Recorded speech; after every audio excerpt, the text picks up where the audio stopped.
Guys, we are now on to the serve experience video. So let's talk about this briefly. It's pretty quick, but I want to make sure you have a good idea of what you're doing. At this point, I think everyone has a plan. And so if you don't, or if you need help with that, please let me know.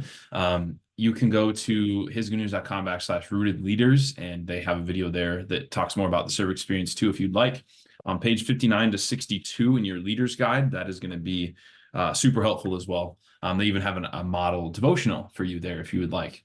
But the serve experience here, what I do want to make very clear is that this isn't just another time to serve and do a task, right?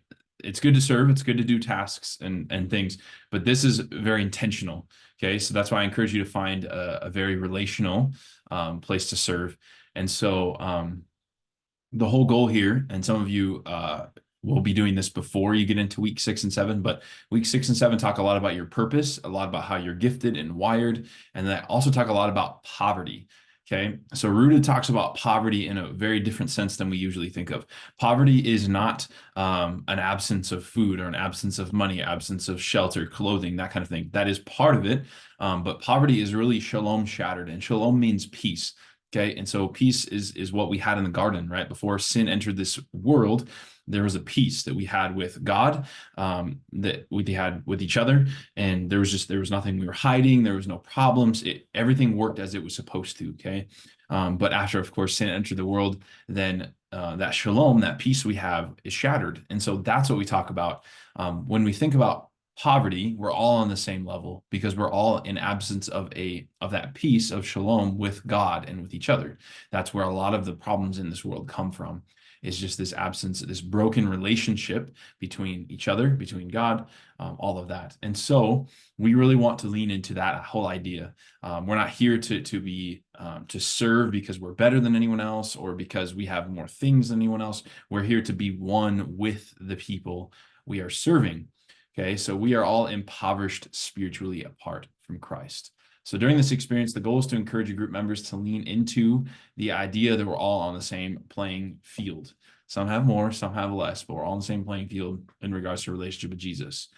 So we're also trying to help people lean into how their God-given gifts and talents that maybe they just discovered for the very first time can play itself out in serving.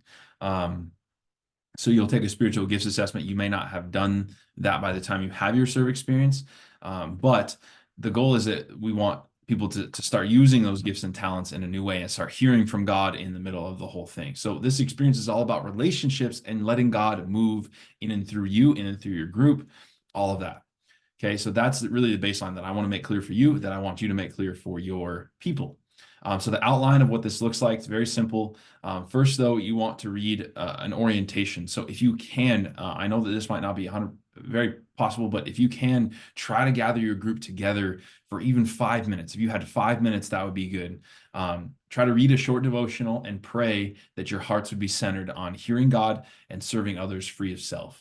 And so that's where I believe page 62 comes into play. That is an example of a devotional that you can read if you would like. I've read my own. I read Mark 10:35-45, in which Jesus talks about what it looks like to be a leader, what it looks like to be a follower is to be a servant, right? You can't be those who are first will be last, those who are last will be first. And so Jesus emptied himself, even though he had every right to demand people to do things for him. He emptied himself. So that's what I read. You can choose whatever you want. Just help center people really on what they're there for. So try to have a short devotional time. If you're going to the St. Francis house or the banquet or something like that, and you need to be there at a certain time, just ask them if you can take a few minutes to just pray by yourselves. If you're doing the bowling or whatever else, again, just ask them to take a few minutes to pray as a group. And then during the experience as the leader, your goal is to actually facilitate, so if there's a lot of tasks to be done, try to facilitate the relationships. You're there to serve your people who are then serving in there. So of course, serve yourself, but make sure that you are encouraging each person in the group as you're doing it. A big thing here is to encourage people to get outside of their comfort zones. It's going to be really easy for people to just kind of stick with people in your group because they know them.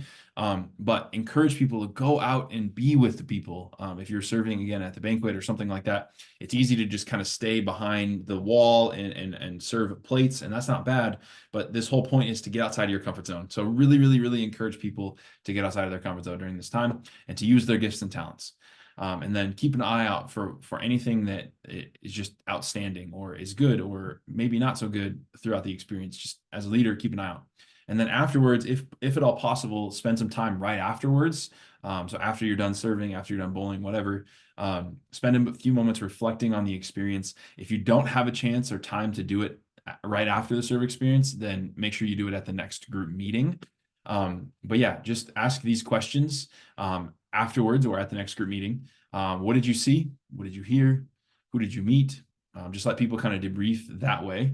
And then have a time of affirmation. Just open the door and say, is there anybody that would like to share an affirmation from something they noticed about someone else in the group?